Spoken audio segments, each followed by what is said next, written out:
ช่องระฆังทองสวัสดีค่ะคลิปนี้มาดูแนวทางมัดรวมฮานอยของเจนุกบารมีมหาเฮงนะคะฉบับนี้เป็นแนวทางประจำวันที่31ตุลาคม2568ค่ะ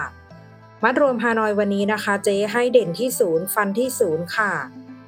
04 05 06ตัวเน้น01ชุด3ตัว561แนวทางโดยเจนุกบารมีมหาเฮงค่ะแนวทางมีเข้ามีหลุดนะคะถ้าใครเห็นเลขแล้วชอบค่อยตามแต่ถ้าไม่ชอบปล่อยผ่านก่อนได้เลยค่ะฝากกดไลค์กดแชร์กดติดตามพร้อมกดกระดิ่งแจ้งเตือน